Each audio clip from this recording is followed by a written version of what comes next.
तो बहुत ही famous film का डायलॉग है जो माझी द माउंटेन मैन से लिया गया है कि भगवान के भरोसे मत बैठा करो, हो सकता है कि भगवान आपके ही भरोसे बैठा हो। कुछ इसी तरीके का एक और डायलॉग है जो पैसे के लिए फिट होता है कि लोग समझते हैं कि पैसा आए तो कुछ मैं करूं, लेकिन एक्चुअली में पैसा ये चाहता है कि भाई तुम कुछ करो तो मैं तुम्हारे पास आऊं। आज हम जिस बुक के बारे में चर्चा करने वाले हैं वो है रिच डैड पुअर डैड, और जिसके राइटर हैं रोबर्ट टी कियोसाकी और शेरन एल लेचर है। और ये बहुत ही फेमस बुक है, ये बहुत लोग पढ़ भी चुके होंगे। इसी के बारे में हम इस वीडियो में बात करने वाले हैं। इस बुक को हम पहली बार पढ़े हैं और पढ़ के हमें बहुत ही अच्छा लगा। ये एक्चुअली में सही में फेमस बुक है और इसका रेटिंग भी अच्छा खासा मिलना चाहिए।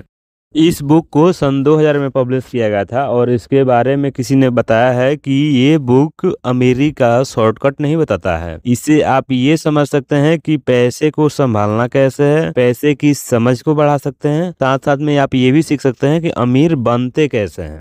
ये बात कियोसाकी ने उन्हें अपने ध्यान में रख के समझाने का प्रयास किया है जो किसी भी व्यक्ति के लिए सबसे अमीर होते हैं, और वो है पिता।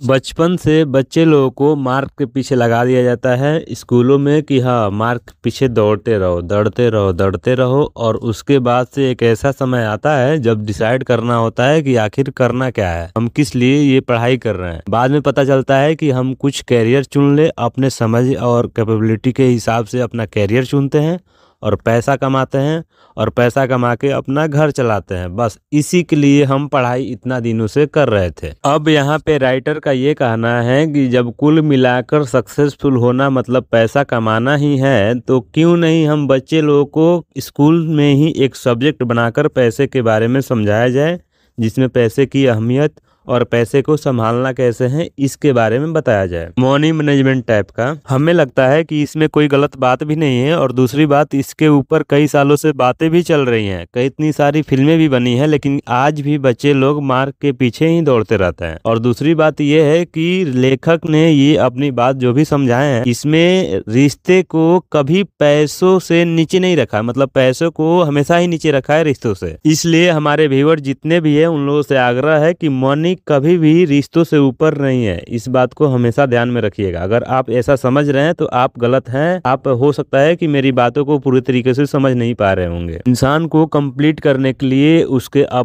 अपने कुछ रिश्तेदार और कुछ रिश्ते, ये सब कुछ जरूरी होता है। देखिए यहाँ पे हम ये बात जरूर कहेंगे कि पैसा सब कुछ नहीं होता है, लेकिन सब कुछ पाने के लिए पैसा जरूरी होता है। आज हम जिस बुक के बारे में चर्चा कर रहे हैं इसके बारे में लिरिसन क्लार्क, जो अमेरिका के बहुत बड़े बिल्डर हैं, उन्होंने इस बुक को पढ़ने के बाद ये कहा था कि काश ये बुक पहले पढ़ लिए होते। कियोसाकी ने अपनी रिच डैड और पुअर डैड बुक को समझाने के लिए अपनी दो पिताओं का रेफरेंस लिया है, जिसमें से एक गरीब है और एक अमीर है। फिर भी ये दोनों से उतना ही प्रेम करते हैं, समान प्रेम करते हैं, और उन दोनों पिताओं के तरफ से भी इनको बराबर प्रेम मिलता है, अपने बेटे की तरह ही मिलता है। अब यहाँ पे सबके मन में लगभग एक सवाल उठ रहा होगा कि भाई किसी व्यक्ति के दो पिता हो कैसे सकते हैं। अब यहाँ पे इस बात को समझिए कि किसी के दो पिता कैसे हो सकते हैं, मुद्दा ये नहीं है। मुद्दा ये है कि कियोसाकी अपने इस बुक में समझाना क्या चाह रहे हैं। अगर वो इस बात को समझ पाए तो अच्छी बात है, नहीं समझ पाए तो ठीक नहीं है। अब इसमें अगर आपके पास यहाँ पे सवाल रुका हुआ है कि इनके दो पिता हो कैसे सकते हैं, तो हो सकता है कि किसी अपने पड़ोसी को मान लिए हों या फिर ऐसे ही समझाने के लिए कर रहे हैं। तो यहाँ पे हम यही कहेंगे कि सबसे पहले ज़रूरी है कि ये कहना क्या चाह रहे हैं। पहले ये बुक को पढ़ते हैं फिर देखते हैं कि है क्या आगे। चलो मान लेते हैं कि उनके दो पिता थे और ये तीनों बाप बेटों में समान प्यार था, उतना ही प्यार था जितना होना चाहिए। लेकिन ऐसा क्यों था कि उनके एक पिता अमीर थे और दूसरे गरीब? सवाल यहाँ पे रुका हुआ है। चलिए आगे बढ़ते हैं, देखते हैं क्या है। यहाँ पर राइटर कहते हैं कि इसके पीछे सारा खेल सोच का है। मिडिल क्लास और लोअर क्लास के लोग सारा जीवन काम करते रहते हैं पैसा कमाने के लिए, लेकिन एक्चुअली में जो हाई क्लास के लोग होते हैं, जो अमीर लोग होते हैं, एक्चुअली में उनका पैसा काम करता है पैसा कमाने के लिए। बचपन में कई लोगों से सुनने को मिलता है कि मन लगाकर पढ़ाई करो, मेहनत से पढ़ाई करो और आगे बढ़ो। लेकिन हर चीज करने के पीछे एक रीजन होता है और इसके पीछे का रीजन ये है कि घर का खर्चा चलाना। फाइनली यही होता है। आगे पढ़ते पढ़ते एक समय आता है जो सोचते हैं कि करना क्या है, अपने कैपेबिलिटी के हिसाब से अपना करियर चुनते हैं, करियर चुन के पैसा कमाते हैं, पैसा कमा के घर चलाते हैं, फिर मेहनत करते हैं, फिर घर चलाते हैं, फिर मेहनत करते हैं, काम करते हैं, पैसा कमाते हैं, घर चलाते हैं। ऐसा ही चलता रहता है। और वहीं पुराने जमाने में के लोग पढ़ाई लिखाई करते थे आसपास के इंफॉर्मेशन को गैदर करने के लिए और आसपास के लोगों को बताने के लिए। बाकी उनका घर खर्चा चलाने के लिए कोई और साधन होते थे। घर खर्चा में कुछ जरूरी चीजें बनवाना या खरीदना, जैसे मकान हो गया, गाड़ी हो गया, ज्वेलरी हो गया, ये सब भी आते हैं इसमें। इसी तरह ज्यादा मेहनत करो, ज्यादा पैसे कमाओ, घर खर्च चलाओ, ज्यादा मेहनत करो, ज्यादा पैसे कमाओ, घर खर्च चलाओ। ऐसा ही ये चक्र चलता रहता है और इस चक्र में सभी लोग गोल गोल गोल गोल घूमते रहते हैं। ऐसा करने से आदत भी बन जाती है और इसलिए अगर ऐसा करते करते आप अमीर बन भी जाते हैं तो बनते बनते आपका लास्ट समय आ चुका होता है और आप कभी जीवन का मजा ले नहीं पाते हैं। बातें रिच डैड पुअर डैड से हो रही है। इसमें इसके राइटर कियोसाकी बोलते हैं कि बचपन से ही बच्चे लोग को एक सब्जेक्ट बनाकर पैसों के बारे में, उसकी मैनेजमेंट के बारे में बताना चाहिए। लेकिन इसमें उनका बताने का मतलब बिल्कुल भी नहीं है कि पैसा रिश्तों से ऊपर है। पहले रिश्ते हैं, उसके बाद पैसा है। बच्चों को स्कूल में पैसों से जुड़ी बातों को बताने का मतलब सिर्फ इतना है कि उनके पूरे जीवन काल में पैसों से जुड़ी समस्याएं आने वाली जो भी हैं वो खुद सॉल्व कर पाएंगे।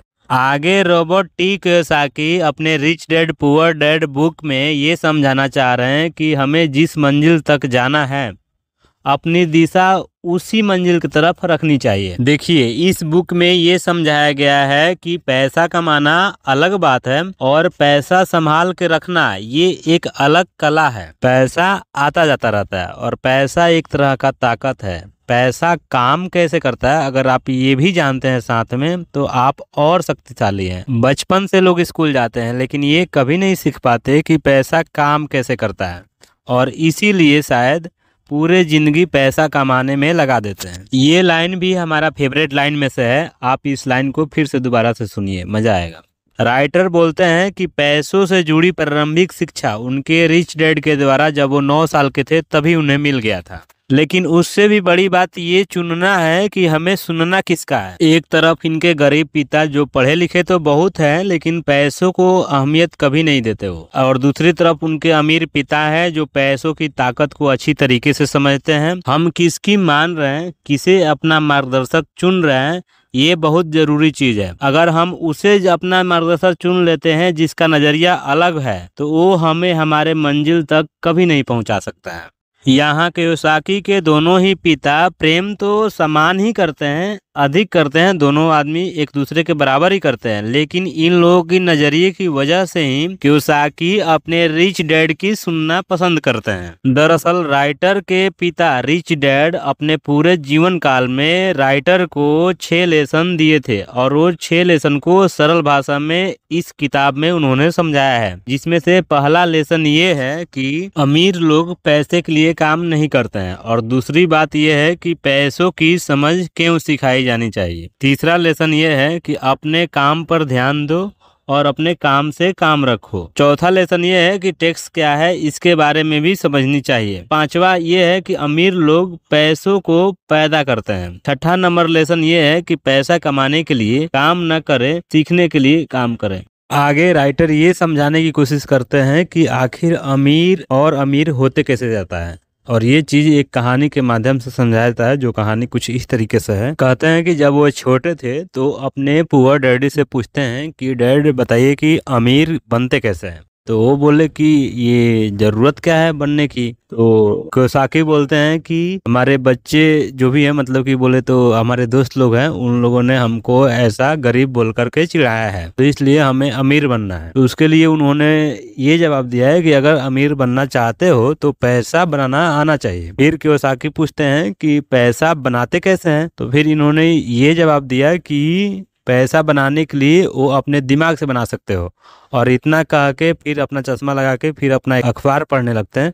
और इसका मतलब सीधा सीधा ये होता है कि अब इसके बारे में इससे ज्यादा कुछ नहीं पूछना है, इसके बारे में हमें आता भी नहीं है। इसके बाद कियोसाकी पूरी रात ये बात सोचते रहे और सुबह होते ही सबसे पहले अपने सबसे अच्छे मित्र माइक को ये पूरी बात बताई और उन्होंने ऑफर दिया कि भाई तुम इस पैसे बनाने वाली काम में हमारे साथ काम करोगे, हमारी पार्टनर बनोगे। तो माइक ने ऐसा बताया कि हाँ बनेंगे तो, लेकिन बनाओगे कैसे पैसा को। तो फिर उन्होंने जैसे तैसे दिमाग लगा करके अपने पापा के गैरेज में गए और पुराने लोहे से सिक्के बनाने के काम शुरू किए। सिक्के बनाते हुए देखकर इनके दोनों पापा जो हैं, रिच डैड और पुअर डैड, वो लोग देखकर इन लोगों को बोले कि इधर आओ, साथ में बैठकर बात करते हैं। फिर उन लोगों ने टैक्स के बारे में समझाया और लीगल और इलीगल कामों के बारे में बताया कि हाँ पैसा छापना ऐसे इस तरीके से इलीगल है, इसका भी कुछ रूल्स है, ये गवर्नमेंट का कुछ रूल्स है, आप ऐसे पैसे को छाप नहीं सकते हैं, ऐसा करना अलाउ नहीं है। और ऐसा सुनकर कियोसाकी ने अपने पुअर डैड से फिर पूछा कि फिर हमें ये बताइए कि हम लोग गरीब क्यों हैं, अमीर बन कैसे सकते हैं।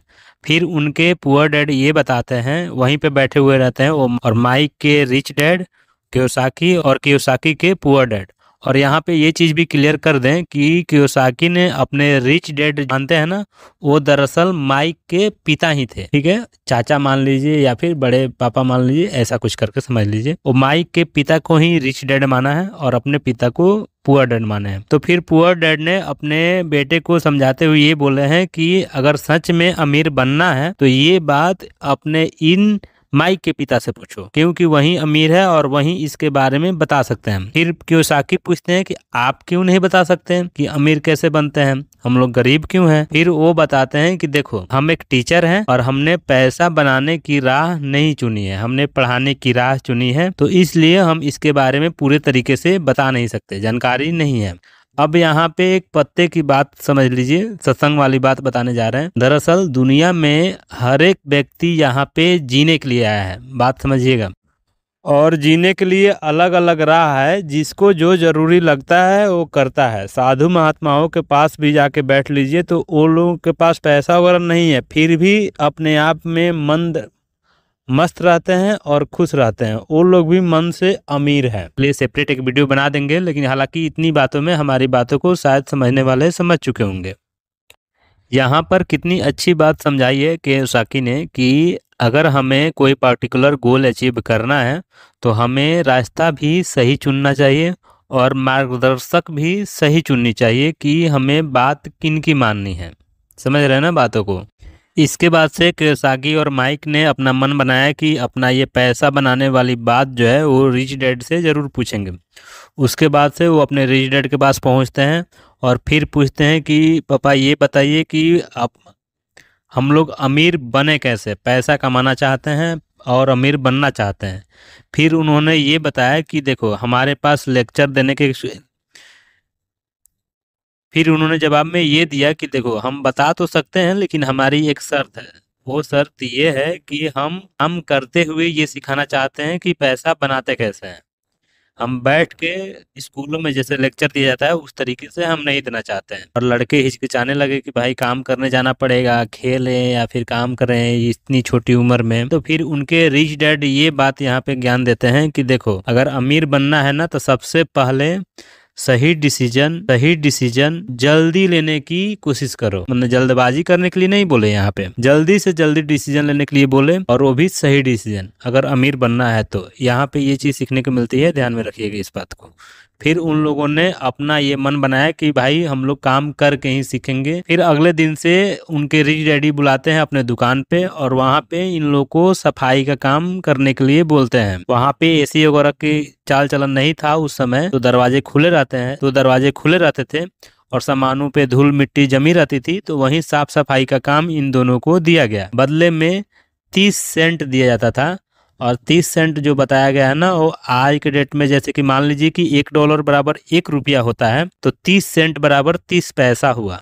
समझ रहे हैं ना। इतनी कम पैसे में उन लोगों को जम नहीं रहा था एक्चुअली में। कुछ दिनों के बाद से इन लोगों का मन भर गया कि भाई पैसा बहुत कम है। तो कियोसाकी बोलते हैं माइक से कि आपके पिता आते हैं तो फिर पूछेंगे ये बात कि हमारा पगार बढ़ाए, नहीं तो हम लोग काम छोड़ देंगे। उसके बाद से रिच डैड आते हैं और माइक जाके वहां पे उनके सामने पूरे तरीके से रोने लगते हैं और बोलने लगते हैं कि इतने कम पैसे में हम लोग काम कैसे करें। आपने बोला था कि हम सिखाएंगे काम करते करते, इसलिए हम लोग चंद पैसों में रेडी हो गए काम करने के लिए, लेकिन यहाँ पर तो कुछ सीखने को मिला ही नहीं। तो ऊपर से ये रिच डैड बोलते हैं कि भाई ऐसा कौन कहता है कि हमने कुछ सिखाया ही नहीं। माइक बोलते हैं कि अभी तो हम लोग बच्चे ही हैं, अब बच्चे लोगों के साथ ऐसा करते हैं आप, ऐसा कोर्ट में भी कानून होता है। हमारे पुअर डैड भी गवर्नमेंट में काम करते हैं, टीचर है वो, हम लोग आपके ऊपर सरकार से शिकायत भी करेंगे। तब रिच डैड बोलते हैं शाबाश, बहुत बढ़िया, अब तुम लोग ऐसे बोलने लगे हो जैसे हमारे साथ कभी कुछ लोग काम किया करते थे। वो लोग या तो रिजाइन दे के छोड़ के चले गए और नहीं तो हमने उन लोगों को जॉब से निकाल दिया। माइक साथ में ये भी बोलते हैं कि लोग आपके बारे में सही कहते हैं कि ये सिर्फ अपने बारे में सोचते हैं, इनके साथ काम करने वाले के बारे में नहीं सोचते। तब इनके पिता बोलते हैं कि ऐसा कौन कहता है कि हमने तुम लोगों को कुछ सिखाया ही नहीं। देखो, जिंदगी में अगर जिंदगी आपको सिखाना चाहती है तो खुद ब खुद सीख लिया करो। ऐसा स्कूलों में होता है कि लेक्चर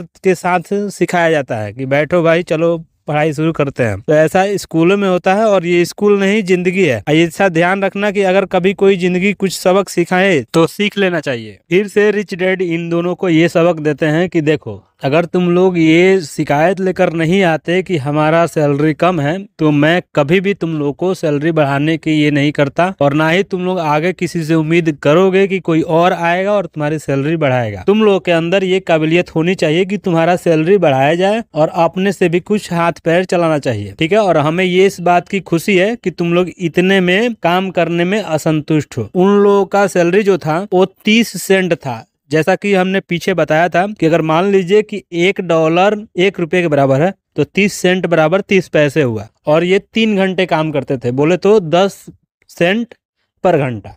समझ गए होंगे बात को। खैर, हम लोग हिसाब जोड़ने के लिए नहीं बैठे हुए हैं, आगे बढ़ते हैं, देखते हैं ये राइटर कहना क्या चाह रहे हैं। साथ में रिच डैड ये भी बताते हैं कि अमीरी और गरीबी जो है ना वो एक्चुअली में पैसों से नहीं होता है, ये मन का होता है। देखो, एक्चुअली में बात यहाँ पर ये है कि लोग जीवन भर डरते डरते पैसा कमाते रहते हैं। पैसा उनके पास पर्याप्त है फिर भी कमाते रहते हैं, डरते डरते जीवन का आनंद ले ही नहीं पाते। तो यहाँ पे कुछ लाइन अपने से हम ऐड कर रहे हैं कि भाई अपने काम भर पैसे हुए उसके बाद से मौज मस्ती के साथ पैसा कमाओ और मौज मस्ती के साथ अपना जीवन भी जियो। और पैसा, एक बात और ये रिच डैड बताते हैं कि काम पैसों के लिए नहीं करना चाहिए, काम सीखने के लिए किया जाना चाहिए। और दूसरी बात ये है कि अपने काम करने के प्लान में जीवन भर पैसा कमाने के लिए काम नहीं करना चाहिए, बिल्कुल भी नहीं करना चाहिए। कुछ पैसा कमाने के बाद आपको कुछ इस तरीके से प्लान बनाना चाहिए पैसों का कि पैसा आपके लिए काम करे, ताकि आपके आगे चल के जीवन का आनंद ले पाए और पैसा भी आता जाता रहे। पैसा जरूरी चीजों में से एक है जीवन जीने के लिए। यहाँ पर रिच डैड ये भी बताते हैं कि मैं कभी नहीं कहूंगा कि तुम लोग जीवन भर पैसों के लिए काम करते रहो। यहाँ पर एक चीज ये भी समझ लो कि लोगों को बदलने से अच्छा है और आसान भी है खुद को बदल। यहाँ पर रिच डैड ये भी बताते हैं कि पैसों के लिए काम करने के लिए स्कूलों में ही पढ़ाया जाता है और वो इसके लिए सबसे बेस्ट है। पैसों के लिए अगर काम करना है तो अगर आपको ये सीखना है कि पैसों से काम कैसे करवाया जाता है तो उसके लिए हम आप लोग को सिखा सकते हैं, और उसके लिए आपके अंदर ये चीजें सीखने की इच्छा होनी चाहिए। सबसे ज्यादा जरूरी बात ये है। और आगे से आप लोग को सीखने का मन है तो ये लोग दोनों बच्चे लोग बोलते हैं कि मन है, तो वो बोलते हैं ठीक है, तो आप लोग कल से फिर से हर एक सैटरडे को 3 घंटे काम करने के लिए आओ, लेकिन उसके बदले में हम कुछ भी नहीं देने वाले हैं। पहले हम 10 सेंट प्रति घंटा दे रहे थे ना, तो अब वो भी नहीं मिलने वाला है। ये सुनकर वो लोग संकोचित हो जाते हैं, संकोचित बोले तो कंफ्यूज हो जाते हैं। यहाँ पर रिच डैड ऐसा हम इसलिए कह रहे हैं कि तुम ही लोगों ने कहा है कि हम लोग पैसों के लिए काम नहीं करना चाहते हैं, हम लोग सीखने के लिए काम करना चाह रहे हैं। तो इस तरह से लगभग 3 हफ्ते तक इन दोनों ने काम किया। काम लगभग परेशानी वाला नहीं था, जैसा कि आप लोग को बताए थे, हम धूल मिट्टी पड़ा रहता था तो उसको साफ सफाई वाला कारोबार था उनके गैराज वगैरह का, जो भी शॉप था उसमें। तीसरे हफ्ते उनके रिच डैड उस शॉप पर आते हैं जहां पर ये दोनों बच्चे काम कर रहे होते हैं। वहां पर इन लोगों को पास जाकर वो बोलते हैं इन बच्चों से कि तुम लोग ऐसे ही डर डर के काम करना चाहते हो जीवन भर, बाकी बच्चों की तरह, बाकी लोगों की तरह। हमें लगता है कि तुम लोग को अब पैसा देना चाहिए काम करने का, चलो 25 सेंट पर आवर कर देते हैं। ये सुन के वो लोग बहुत मन ही मन खुश हुए, क्योंकि उन लोग को 3 हफ्ते पहले 10 सेंट पर आवर मिल रहा था। तो वो लोग खुश हो जाते हैं, लेकिन कहते नहीं है। फिर बोलते हैं कि चलो चलो तुम लोग इससे खुश नहीं हो तो चलो तुम लोगों को हम $1 पर आवर कर देते हैं। ये सुनकर वो लोग और मन ही मन बहुत खुश हो जाते हैं। उस समय के हिसाब से बहुत अच्छे खासे अमीर घर के बच्चे भी इतने रुपए नहीं कमा पा रहे होंगे जितना ये बोल रहे थे, $1 पर आवर। लेकिन फिर भी बच्चे चुप होते हैं। फिर रिच डैड बोलते हैं कि चलो इतने में भी खुश नहीं हो तो चलो $5 पर आवर कर देते हैं। तभी बच्चे बहुत खुश होते हैं, लेकिन फिर भी मन ही मन होते हैं, बताते नहीं है। ये देखकर रिच डैड बोलते हैं कि चलो ये हमें देखकर अच्छा लगा कि पैसों से जुड़ी समस्याओं को आगे अपने फ्यूचर में जल्दबाजी में या फिर किसी लालच में आकर जल्दी में डिसीजन नहीं लोगे, और ये बहुत अच्छी बात है। और देखो बच्चों, अगर $5 प्रति घंटे भी मैं देता हूँ तुम लोग को तो भी अमीर नहीं बन सकते हो। इसके पीछे रीजन इसका ये है कि अमीर लोग सोच से बनते हैं, पैसों से नहीं बनते। पैसा आज है कल नहीं है, ठीक है? तो पैसों से नहीं बनते हैं। पैसों को काम पे कैसे लगाते हैं, पैसा काम कैसे करता है, पैसे को खर्च कैसे करना चाहिए, पैसे को संभालना कैसे होना चाहिए, पैसे के मैनेजमेंट के बारे में जिन लोगों को पता है वही असलियत में अमीर है। अपनी तरफ से अमीरी का एक परिभाषा एक लाइन में बोलें तो पैसों से जो लोग संतुष्ट है, जो जितना में है उतना ही में अगर खुश है, तो वो सच में अमीर है। और ऐसा इसलिए कि दुनिया में सच्चा अमीर वही है जो पैसों के पीछे न भागे। इनके रिच डैड ये भी कहते हैं कि जितना ही हम पैसा कमाते हैं उतना ही उस पैसे के खोने का डर बढ़ता है, और वो डर हमें पैसों को पीछे भागने से मजबूर करता है। इस बुक में महंगाई बढ़ने के पीछे की सच के बारे में जो बताया गया ना, वो हमें बहुत पसंद है, हमारा फेवरेट चीज है इसमें से। अब हम चाहते हैं कि आप लोग भी इस बात को समझिए।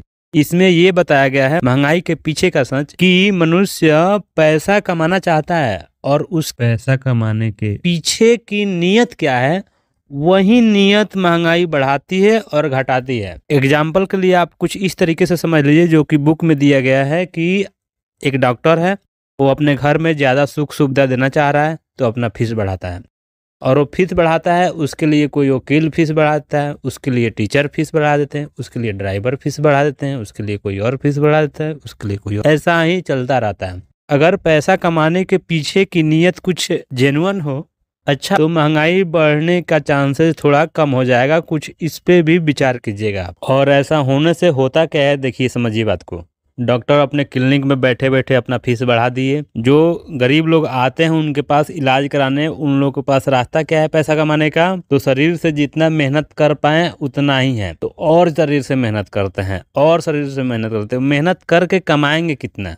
वकील लोग भी अपने चैम्बर में बैठे बैठे अपना फीस बढ़ा देंगे। उनके पास जो भी अपना मुकदमा लेकर आएंगे गरीब लोग, वो लोग क्या करेंगे? मेहनत करके पैसा कमाएंगे। मेहनत करके कितना पैसा कमा लेंगे? हमारे यहाँ कहावत है एक भोजपुरी में कि मूस मोटाई है लोढ़ा हुई है, ऐसा कुछ करके, ठीक है?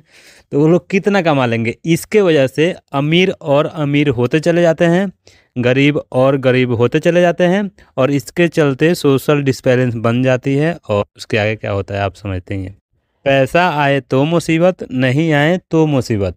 इसलिए पैसे को सबसे पहले समझ लेना ही सबसे बेहतर उपाय है। राइटर बोलते हैं कि अपने 47 साल की उम्र में रिटायरमेंट लेने की सोच रहे थे, और रिटायरमेंट की परिभाषा इस बुक में बताया गया है ये कि अपने शुरुआती के उम्र में जो भी पैसा कमाए हैं उसको ऐसी जगह पे निवेश कर चुके हैं कि आपकी आगे की जीवन को वो पैसा काम कर कर के जीवन सुखमय बना सकता है बिना टेंशन के। और रिटायरमेंट को एक भाषा में बिना टेंशन का जीवन भी ऐसा कुछ कहते हैं। उसकी एग्जैक्ट नाम नहीं पता है, लेकिन कुछ इसी तरीके से उसको बोला जाता है। इस बुक को सबसे आसान भाषा में समझाने की कोशिश कर रहे हैं। नहीं समझ में आ रहा होगा तो वीडियो को एकांत में बैठकर सुनिएगा। फिर भी नहीं समझ में आता होगा तो कमेंट करके बताइएगा कहाँ पे समझ में नहीं आएगा तो भी अच्छी बात है, नहीं आएगा तो बताइएगा, कोशिश करेंगे आप लोग को फिर से बताने की। इस बुक में राइटर निवेश के बारे में कुछ इस तरीके से समझाए हैं कि पैसा उस जगह पे खर्चा करना चाहिए जहाँ पे पैसे की वैल्यू बनी रहे। जैसे कि अपनी सुख सुविधाओं को चीज जैसे कि गाड़ी हो गया, फर्नीचर हो गया, इसमें सबसे बाद में निवेश करने के लिए बोलते हैं। सबसे पहले कुछ ऐसी चीजें खरीदने के लिए बोलते हैं या फिर कुछ ऐसी जगह पे पैसा निवेश करने के लिए बोलते हैं जहाँ पे पैसा की वैल्यू बनी रहे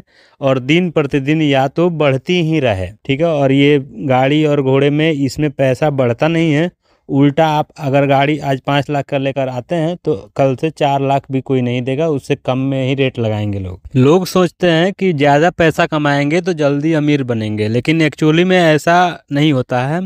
आप जितना ही पैसा कमाते हैं उतना ही आपके खर्चे बढ़ते चले जाते हैं। तो इसलिए फाइनेंशियली भी आपको समझना पड़ेगा कि पैसा कहाँ पे खर्च करना है, कहाँ नहीं करना। ये चीजें इस बुक में बताया गया है और ये कहीं हद तक सही भी है कि हाँ, जितना ही इनकम बढ़ता है उतना ही खर्च भी बढ़ता रहता है। कुल मिलाकर अमीरी वो नहीं है कि आप कितना कमाते हैं, अमीरी वो है कि आप कितना बचा पाते हैं।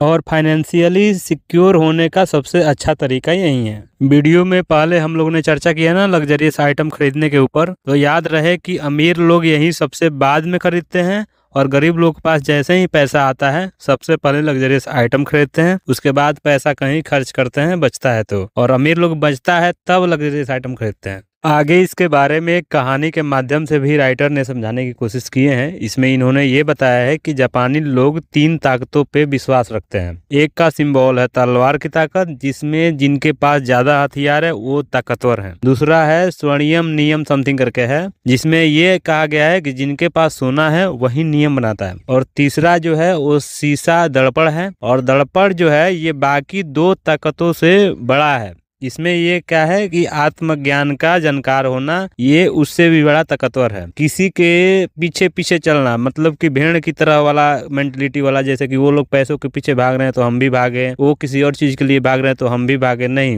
भाई, आपको खुद से समझना है कि हाँ, अपने आप से क्वेश्चन करना है क्या ये सही है मेरे लिए, क्या गलत है, हमें जरूरत है भी या नहीं है। तो ये चीजें इसमें ये समझाने की कोशिश की है। आईने में देखने का मतलब इनका यहाँ पे ये भी है कि कोई आदमी खुद से झूठ बोल सकता है क्या, खुद के बारे में सोचना समझना, ये बात सोचने वाली है। आंख बंद करके लोगों के दिखावे के चक्कर में पड़ेंगे तो अलग अलग तरह के समस्याएं आएंगी। इसलिए आईना देखने की जरूरत है और आईना हमें ये बताता है कि हमें करना क्या चाहिए, और यही बेसिक नियम है। आगे राइटर बहुत कुछ बताना चाहते हैं, लेकिन इसमें कुल मिलाकर एक लाइन में हम इस बात को समझाएंगे कि ये राइटर कहना ये चाह रहे हैं कि आपकी आमदनी से ज्यादा आपका खर्चा कभी भी नहीं होनी चाहिए। आगे राइटर ये समझाना चाह रहे हैं कि अगर आप नौकरी कर रहे होते हैं तो कहीं ना कहीं आप किसी कंपनी को या फिर गवर्नमेंट को फायदा पहुंचा रहे होते हैं। तो इसमें भी आपको ये सोचना है कि हम गवर्नमेंट का नौकरी करते करते या फिर प्राइवेट नौकरी करते करते अपने लिए फ्यूचर के लिए सेविंग कैसे कर पाएं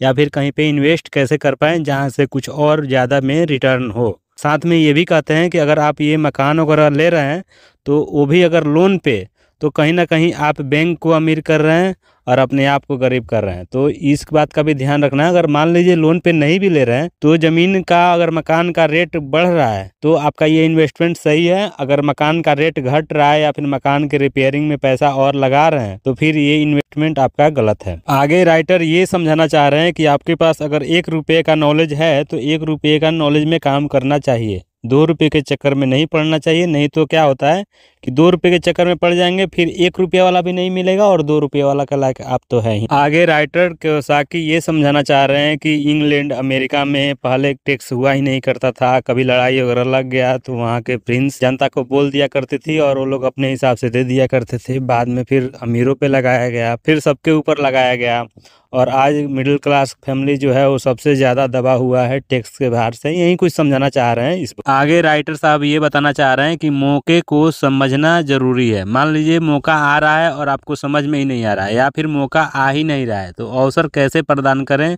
इसके बारे में आपको समझ होनी ही चाहिए।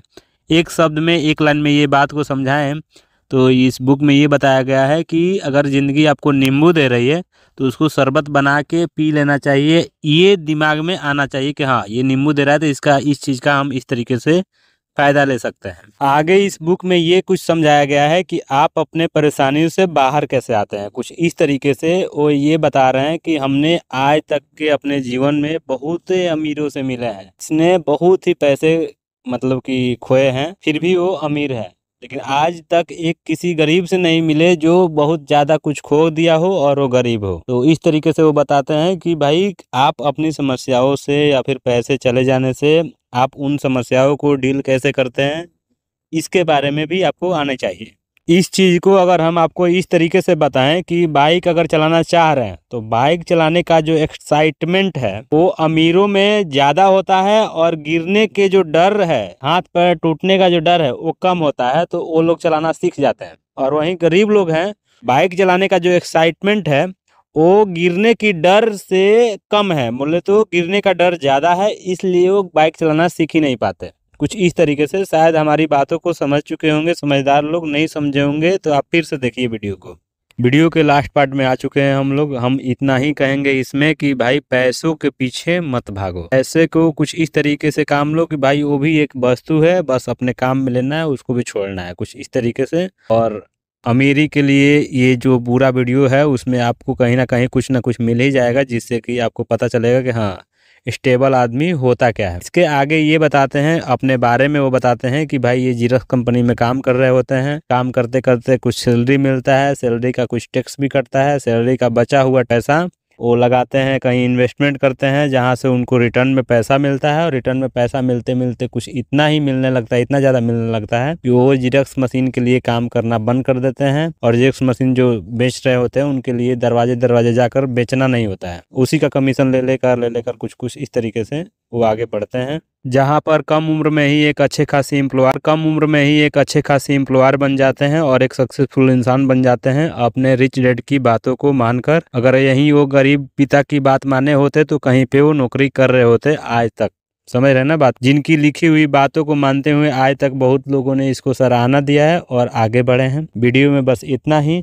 हमारा भी ये मकसद था कि भाई इसके बारे में अच्छे से बताया जाए। वीडियो में आपको जो बातें बताई गई हैं वो कैसा लगा कमेंट सेक्शन में ज़रूर बताएं। नहीं भी बताना हो तो भी कोई बात नहीं भाई, हम बार बार बोलते हैं, कोई करता नहीं है, कोई दिक्कत नहीं, भाड़ में जाए। चलो वीडियो में बस इतना ही। आपने हमें इतना समय दिया, thank you very much. Video अच्छा वगैरह लगे तो आप सब्सक्राइब लाइक शेयर वगैरह कर लीजिएगा। Thank you. आगे आपको अलग अलग तरीके का बुक का समरी मिलता रहेगा। अगर आपको किसी और बुक का चाहिए तो आप कमेंट सेक्शन में बता सकते हैं, उस बुक का समरी बनाकर जल्दी ही अपलोड कर दिया जाएगा इस चैनल पे। बहुत अच्छे तरीके से समझाने की कोशिश करेंगे, वो भी आसान भाषा में। और इस बुक को हम समझाने की प्रयास किए हैं बहुत अच्छे तरीके से। आपको ये समझाने का तरीका कैसा लगा ये भी बताइए ज़रूर, हमें इंतज़ार रहेगा। Thank you.